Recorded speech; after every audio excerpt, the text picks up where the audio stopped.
고요함이 지배하던 어느 평범한 오후, 한일 가수 교류대회의 휴식 시간은 그저 다음 무대를 위한 숨 고르기에 불과했다.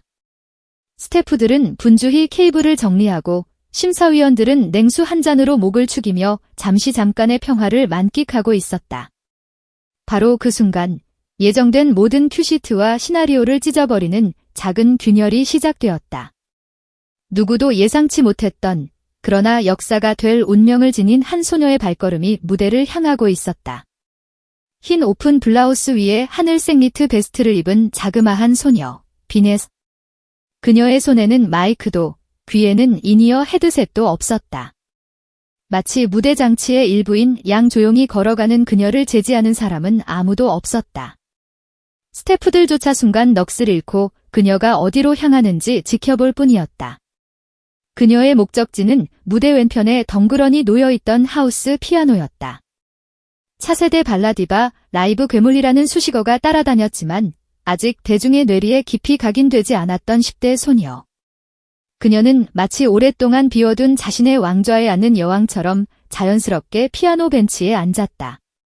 그리고 다음 순간 아무런 신호도 예고도 없이 그녀의 10손가락이 흑백의 건반 위로 미끄러져 내렸다. 공식 PA 시스템은 꺼져 있었고 객석 조명은 30%의 최소 밝기를 유지하고 있었다. 그러나 무대 바닥에 설치된 작은 콘덴서 마이크 하나가 기적처럼 그녀의 첫 화음과 숨결을 빨아들였다. 스피커가 없는 공간이었음에도 피아노의 울림판을 타고 흐르는 나무결의 떨림은 공연장 가장 뒷줄까지 생생하게 퍼져나갔다. 그것은 단순한 소리가 아니라 공간 전체를 장악하는 압도적인 파동이었다. 객석에서 스마트폰을 만지작거리던 일본 심사위원 몇몇이 경악하며 고개를 돌렸다. 그들의 휴대폰 카메라가 무대 위 소녀의 실루엣을 필사적으로 확대하기 시작했다. 소녀가 연주하는 멜로디는 기묘했다.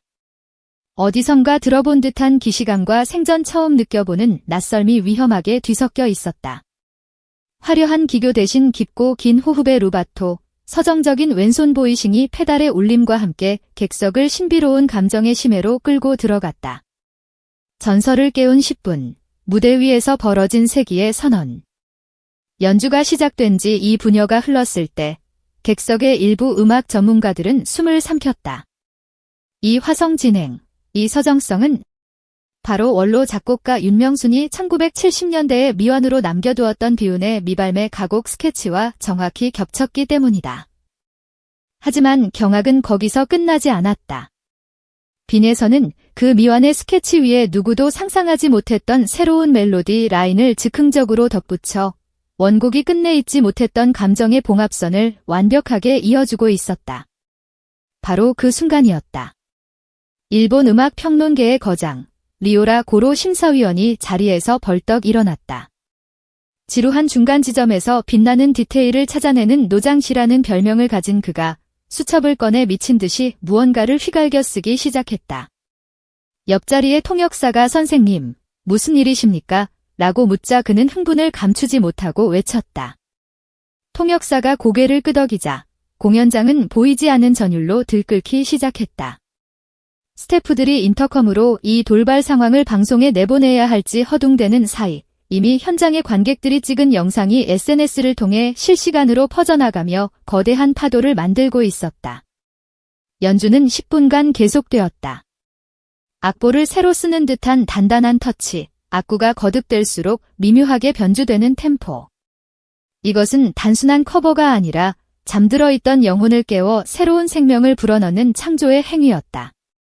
마침내 아름답고 긴 하강 선율 끝에 소녀가 두 손을 건반에서 내려놓자 객석은 완전한 정적에 빠졌다.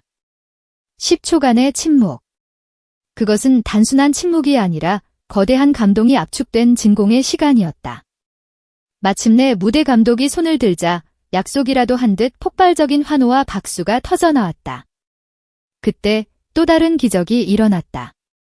무대 뒤편에서 아흔을 바라보는 원로 작곡가 윤명순이 스태프의 부축을 받으며 천천히 걸어 나온 것이다.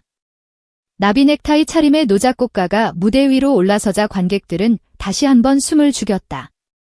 그는 피아노 앞에 선 빈예설을 향해 깊이 허리를 굽혔다.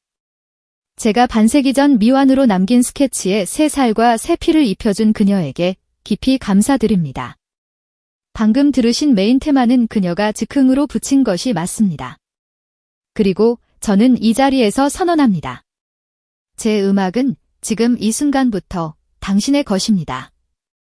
통역을 거친 이 한 문장은 일본 측 스태프라인의 핵폭탄처럼 떨어졌다. 원로 작곡가가 아직 이름도 제대로 알려지지 않은 신인에게 자신의 미완성 작품의 완전한 소유권을 넘겨주겠다니. 전례를 찾을 수 없는 드라마보다 더 드라마틱한 세대 교체의 서사가 라이브로 펼쳐지는 순간이었다. 글로벌 판도를 뒤흔든 바이럴 폭풍. 하지만 드라마는 여기서 끝나지 않았다. 일본 측 심사위원단이자 도쿄국제가요제 운영위원장인 야스다 시게토가 무대 앞으로 달려나와 마이크를 요청했다. 그는 흥분에 찬 목소리로 일본어 그대로 외쳤다. 나는 지금 이 자리에서 방금 완성된 이 곡의 국제 배급 권리를 사겠습니다. 대회 룰에도 사전 협의에도 없던 충격적인 제안. 현장의 모든 관계자들의 눈이 휘둥그레졌다. 야스다는 이 순간을 놓치면 일본 대중음악사는 일생일대의 기회를 잃는 것이라며 절박하게 외쳤다. 다음 날 새벽, 일본과 한국의 인터넷은 비네서라는 이름으로 마비되었다.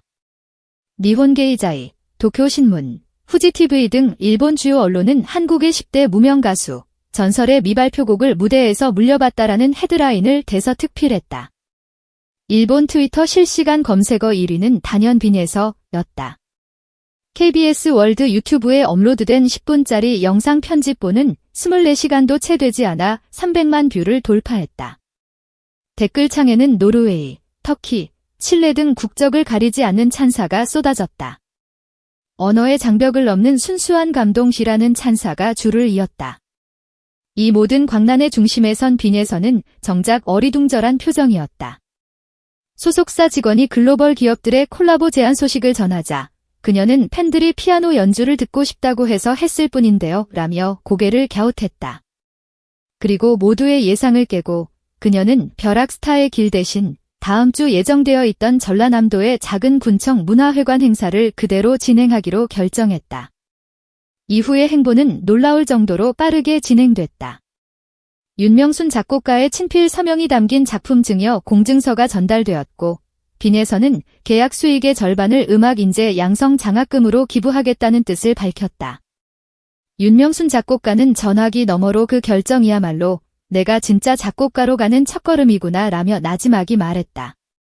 보름 뒤 클래식 스트링과 현대적 베이스 사운드가 결합된 뉴 버전 싱글이 발매되자 음원 차트는 그야말로 초토화되었다.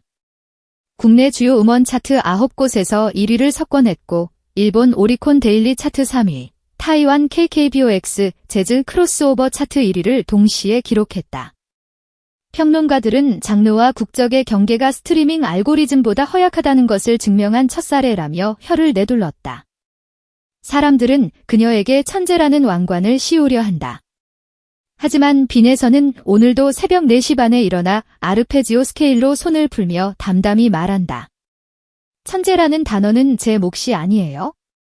저는 단지 제가 좋아하는 멜로디를 오늘도 무대에서 허락 없이 쏟아낼 뿐이죠. 어쩌면 세상을 뒤흔든 그 10분의 기적은 누구에게도 허락받지 않았기에 가능했던 가장 순수한 자유의 표현이었을지 모른다. 이제 확실한 것은 한 가지다. 비네서가 건반에 손을 올리는 순간 장르도 국적도 그 어떤 경계도 그녀의 자유로움을 가두지 못할 것이라는 사실. 그리고 그 비밀스러운 가능성은 지금 이 순간에도 어딘가 녹음되지 않은 공백 속에서 조용히 그러나 위대하게 자라나고 있다.